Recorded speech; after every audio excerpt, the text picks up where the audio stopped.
आइए जानते हैं आज की कुछ अंतर्राष्ट्रीय खबरों को। पहले एक नजर आज की हेडलाइंस पर। क्रैश विमान का ब्लैक बॉक्स नहीं भेजा जाएगा अमेरिका, सरकार ने किया खंडन, बोली दिल्ली में ही हो रही जांच। राजा हत्याकांड की दिशा ना बदल दे मिस्ट्री गर्ल, ज्योतिषाचार्य का सनसनीखेज दावा। ईरान इजरायल जंग के बीच भारत का बड़ा फैसला, अपने नागरिकों को निकालने की तैयारी। शशि थरूर ने डोनाल्ड ट्रंप के साथ असीम मुनीर के लंच का उड़ाया मजाक। झारखंड में मूसलाधार बारिश से मचा हाहाकार, पुल टूटे, घर गिरे, शहर की गलियां बनी तालाब। ईरान इजरायल युद्ध से संकट में भारत के कारोबारी, 14,000 टन चावल रास्ते में फंसा। खामनेई संग पुतिन, अब होगी असली जंग, रूस की सीधी चेतावनी के बाद अब ट्रंप पर टिकी निगाहें। एक तो मैं इंटरव्यू दे रहा हूं और तुम लोग, सितारे जमीन पर की स्क्रीनिंग के दौरान चिढ़े सलमान खान। संजय कपूर की विदेश में मौजूदा संपत्ति किसे होगी ट्रांसफर। और रोहित विराट के बिना ड्रेसिंग रूम होगा सूना। एयर इंडिया की फ्लाइट AI-171 के दुखद हादसे के बाद यह जानकारी सामने आई थी कि विमान के ब्लैक बॉक्स अमेरिका भेजे जा रहे हैं, लेकिन अब नागरिक उड्डयन मंत्रालय ने इसका खंडन करते हुए इसे गलत और भ्रामक बताया है। मंत्रालय ने सभी से अपील की है कि ऐसी संवेदनशील जांच प्रक्रिया पर अटकलें न लगाएं और जांच को गंभीरता और पेशेवर तरीके से पूरा होने दे। दरअसल इस साल अप्रैल महीने में नागरिक उड्डयन मंत्री राम मनोहर नायडू ने नई दिल्ली के उड़ान भवन स्थित एयरक्राफ्ट एक्सीडेंट इन्वेस्टिगेशन ब्यूरो के परिसर में डिजिटल फ्लाइट डेटा रिकॉर्डर और कॉकपिट वॉइस रिकॉर्डर विश्लेषण लैब का उद्घाटन किया था। यह लैब करीब 9 करोड़ की लागत से हिंदुस्तान एरोनॉस्टिक लिमिटेड के सहयोग से बनाई गई है। इंदौर का चर्चित राजा रघुवंशी हत्याकांड अब एक रहस्यमयी और सनसनीखेज मोड़ पर पहुंच गया है। इस हाई प्रोफाइल मर्डर मिस्ट्री में अब ज्योतिषाचार्य पंडित अजय दुबे के चौंकाने वाले दावों ने पूरे मामले को और भी पेचीदा बना दिया है। राजा रघुवंशी के परिवार के ज्योतिषाचार्य पंडित अजय दुबे ने हत्या के बाद कुंडली विश्लेषण के आधार पर कुछ सनसनीखेज खुलासे किए हैं, जिसने जांच की दिशा को नया आयाम दे दिया है। उनके दावों ने सोनम और उनकी कथित सहेली, जिसे अब मिस्ट्री गर्ल के नाम पर देखा जा रहा है, पर शक की सुई को और गहरा दिया है। पंडित अजय दुबे ने बताया है कि राजा रघुवंशी की हत्या के बाद उनके परिवार ने उनसे संपर्क किया और कुंडली विश्लेषण के लिए कहा। परिवार का पहला और सबसे अहम सवाल था, सोनम कहाँ है।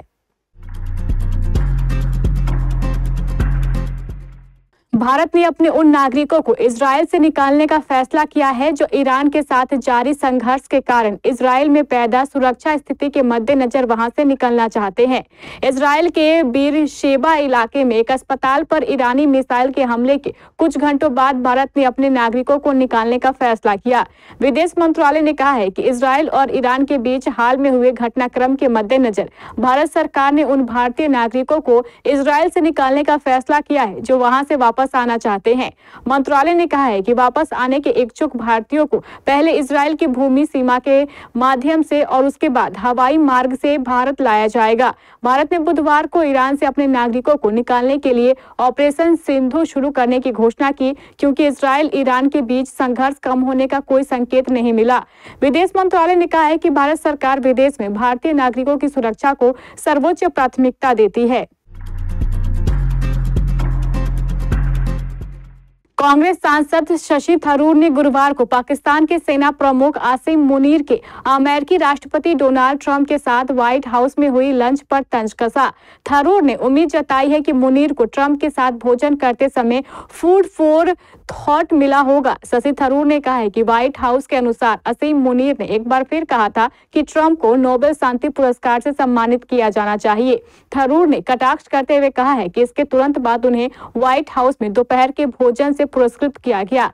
ट्रंप मुनीर मुलाकात पर टिप्पणी करने के लिए पूछे जाने पर शशि थरूर ने कहा, मैंने बैठक का नतीजा नहीं देखा है। व्हाइट हाउस के अनुसार इस जनरल ने कहा था कि राष्ट्रपति को नोबेल शांति पुरस्कार मिलना चाहिए और फिर उन्हें लंच से पुरस्कृत किया गया। मुझे उम्मीद है कि खाना अच्छा था और इस प्रक्रिया में उन्हें फूड फॉर थॉट भी मिले होंगे। झारखंड की राजधानी रांची समेत कई जिलों में 72 घंटे से हो रही लगातार बारिश से हालात खराब हो गए हैं। कहीं घर धाराशाही हो रहे हैं तो कहीं लोग डूबने से बच रहे हैं तो कहीं बाइक पानी में बही जा रही है।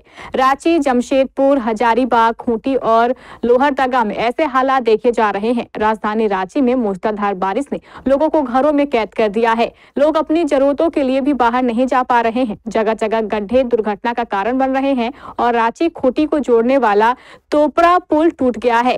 रांची, खूंटी, हजारीबाग, लातेहार, कोडरमा, पूर्वी और पश्चिमी सिंहभूम, सरायकेला, खरसावा और लोहरदगा में भारी बारिश का अलर्ट आज भी जारी किया गया है।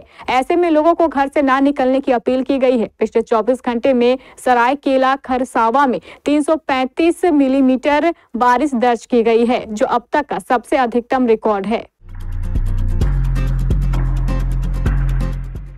ईरान और इजराइल के बीच जारी युद्ध का असर अब भारत के चावल कारोबार पर भी दिखने लगा है। दिल्ली में निर्यातक से लेकर कोटा मंडियों में खड़े किसान अब परेशान हैं। युद्ध के चलते न केवल चावल का निर्यात अटका है बल्कि धान के दाम में भी तेजी गिरावट आई है।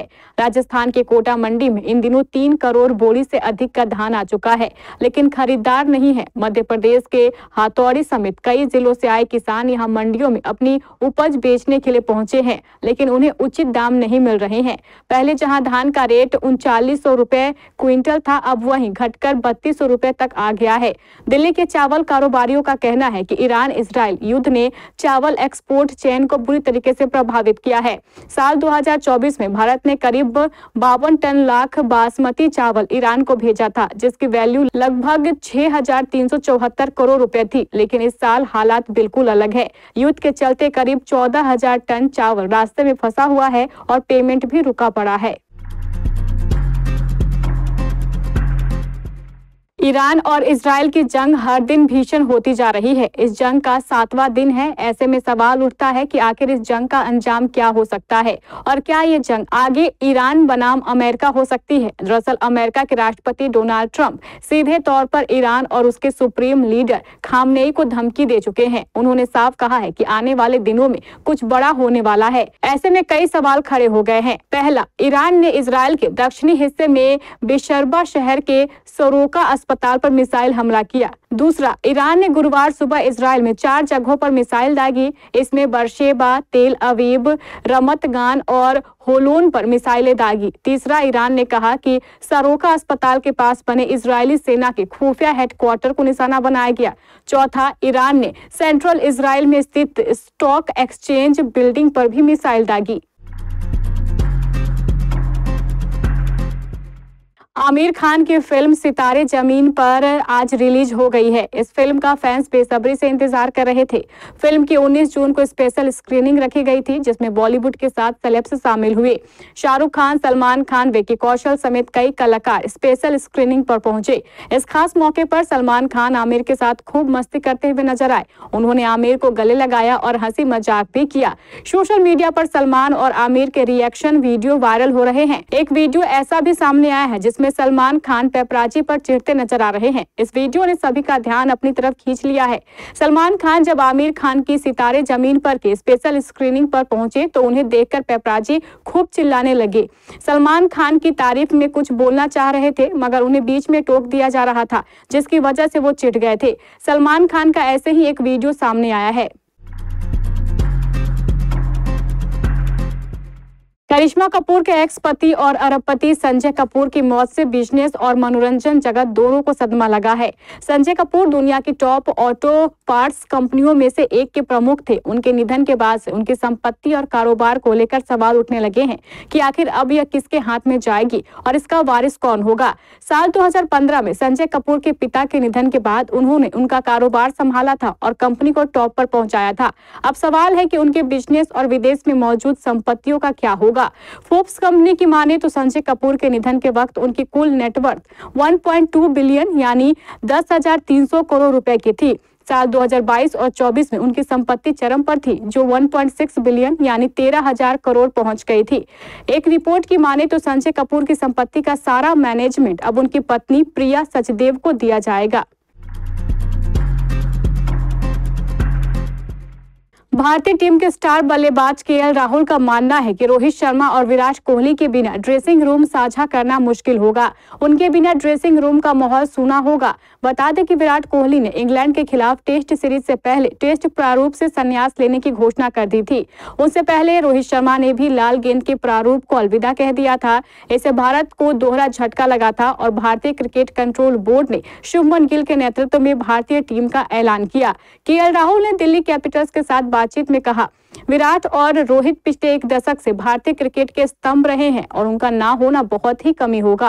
अपने अब तक के पूरे करियर में मैंने कभी भी ऐसी टीम के माहौल में नहीं आया जहां ना तो विराट और ना ही रोहित मौजूद हो। केएल राहुल ने आगे कहा, मैंने अब तक जितने भी टेस्ट मैच खेले हैं उनमें से विराट या रोहित या दोनों ही हमेशा टीम का हिस्सा रहे हैं। उनके बिना ड्रेसिंग रूम में जाना थोड़ा अजीब जरूर लगेगा, लेकिन निश्चित रूप से उनके फैसले का सम्मान किया जाना चाहिए। उन्होंने देश को अपना सब कुछ दिया और वे हमेशा भारतीय क्रिकेट टीम के दिग्गज बने रहेंगे।